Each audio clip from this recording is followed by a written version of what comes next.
തിരുവനന്തപുരം ജില്ലയിൽ CPM ഒറ്റക്കെട്ടായി മുന്നോട്ട് പോവുകയാണ്. കമ്മ്യൂണിസ്റ്റ് വിരുദ്ധ മാധ്യമങ്ങൾ ഉണ്ടാക്കുന്ന അഭിപ്രായ വ്യത്യാസം മാത്രമാണ് ഉള്ളത്. അത് വ്യക്തമാക്കാൻ വേണ്ടിയാണ് ഞങ്ങൾ ഇവിടെ ഈ പത്രസമ്മേളനം വിളിച്ചത്. എത്ര വളരെ ചെറിയ ഒരു ബ്രാഞ്ചിലെ കാര്യങ്ങൾ പോലും പർവ്വതീകരിച്ച് CPMനെ സംബന്ധിച്ചിടത്തോളം മാത്രമാണ് ചില മാധ്യമങ്ങൾ അങ്ങനെ ഒരു നിലപാട് സ്വീകരിക്കുന്നത്. കോൺഗ്രസിൽ പ്രശ്നങ്ങളില്ലേ? BJPയിൽ ഇവിടെ നോട്ടുകെട്ടിന്റെ കാര്യം പറഞ്ഞില്ല. അതൊക്കെ എത്ര കൗതുകമുള്ള വാർത്തകളാണ്, എത്ര ആവേശകരമായ വാർത്തയാണ് നാട്ടുകാർക്ക്. അതൊന്നും തൊടുന്നില്ല.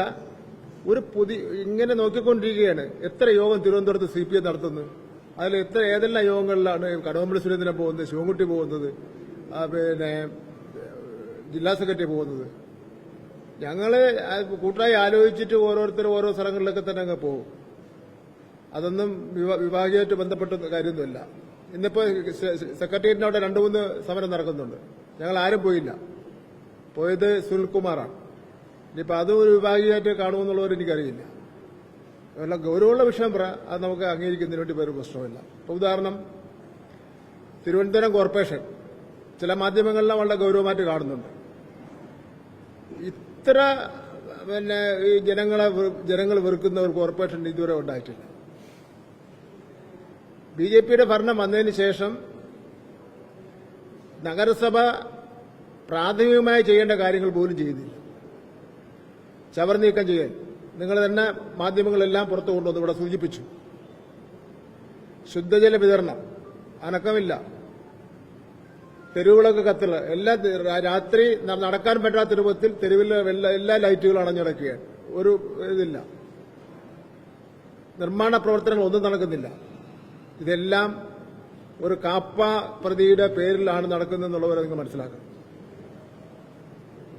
അപ്പൊ തിരുവനന്തപുരം നഗരസഭയുടെ ഈ ഗതികേടിൽ നിന്ന് ജനങ്ങളെ രക്ഷിക്കുന്നതിന് വേണ്ടി സംസ്ഥാന ഗവൺമെന്റ് ഈ കാര്യത്തിൽ ഇടപെടുന്നതിന് വേണ്ടി തയ്യാറാവണം. 2 വിഷയങ്ങളാണ് ഉള്ളത്. ഒന്ന് കാപ്പ കേസുമായിട്ട് ബന്ധപ്പെട്ട വിഷയങ്ങൾ. യഥാർത്ഥത്തിൽ CPMന്റെ ഒരു നേതാവാണ്, കൌൺസിലറാണ് കാപ്പ കേസിൽ പ്രതിയാണെങ്കിൽ എത്ര പേജും എത്ര സമയമായിരിക്കും ചെലവഴിക്കുന്നത്? അതിൽ മാധ്യമങ്ങൾ പക്ഷപാതപരമായ നിലപാട് സ്വീകരിക്കുന്നു എന്നുള്ള ശക്തമായ അഭിപ്രായം ഞങ്ങൾക്കുണ്ട്. ഇന്നലെ മുഖ്യമന്ത്രി വയനാട് സന്ദർശിച്ചല്ലോ. ഓരോ ചാനലിന് കൊടുത്ത സമയമൊക്കെ ഞങ്ങൾക്കറിയാം. മുൻ മുഖ്യമന്ത്രി പ്രതിപക്ഷ നേതാവ് അവിടെ സന്ദർശിച്ചപ്പോൾ ഓരോ ചാനലും കൊടുത്ത സമയത്തെ സംബന്ധിച്ചിടത്തോളം ഞങ്ങളതെല്ലാം നോക്കിക്കൊണ്ടിരിക്കുകയാണ്. ഇന്ന് കേരളത്തിലെ ഏറ്റവും പ്രമുഖ പത്രത്തിന്റെ അകത്തെ ഒറ്റ കോളം ഫോട്ടോയാണത്. ഒരു സിംഗിൾ കോളം ഫോട്ടോ. കേരളത്തിൽ ഏറ്റവും കൂടുതൽ പ്രചാരമുണ്ടെന്ന് അവകാശപ്പെടുന്ന ഒരു പ്രമുഖ പത്രം ഇന്നലെ ഉണ്ടായിട്ടുള്ള ദുരന്ത പ്രദേശം സന്ദർശിച്ച കേരളത്തിന്റെ പ്രതിപക്ഷ നേതാവിന്റെ ചിത്രം കൊടുത്തത് അകത്തൊരു പേജിനകത്ത് ഒരു സിംഗിൾ കോളം. എത്ര പക്ഷപാതിത്വപരമാണ് ആ കാര്യങ്ങൾ നോക്കുക. ഞങ്ങളതെല്ലാം നോക്കിക്കൊണ്ടിരിക്കുകയല്ലേ. ഞങ്ങൾ പറയാൻ നിങ്ങളോട് വഴക്കൂടാനൊന്നും വരുന്നില്ല. 800 തൊഴിലാളികളെ പുതിയ ലേബർ കോഡിന്റെ അടിസ്ഥാനത്തിൽ എറണാകുളത്ത് പിരിച്ചുവിട്ടു.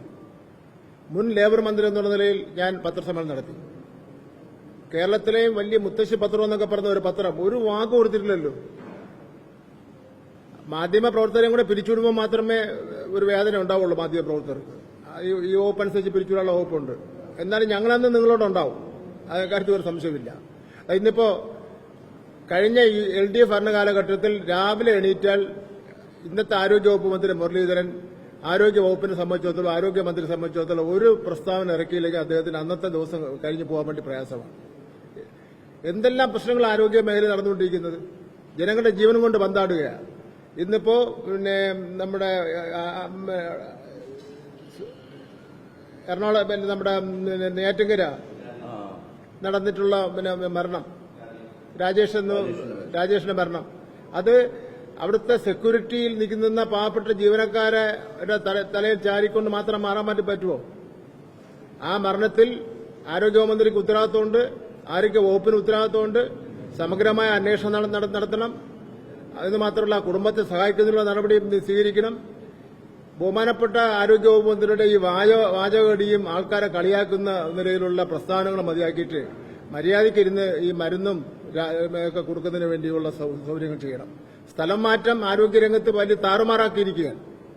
ആരോഗ്യ ഡോക്ടർമാരെയും മറ്റ് ആരോഗ്യരംഗത്തെ പ്രവർത്തകരെയും തെക്കും വടക്കും നടത്തിയിരിക്കുന്ന സ്ഥലമാറ്റം ആരോഗ്യരംഗത്തെ പ്രവർത്തനത്തെ സ്തംഭിപ്പിച്ചിരിക്കുകയാണ്.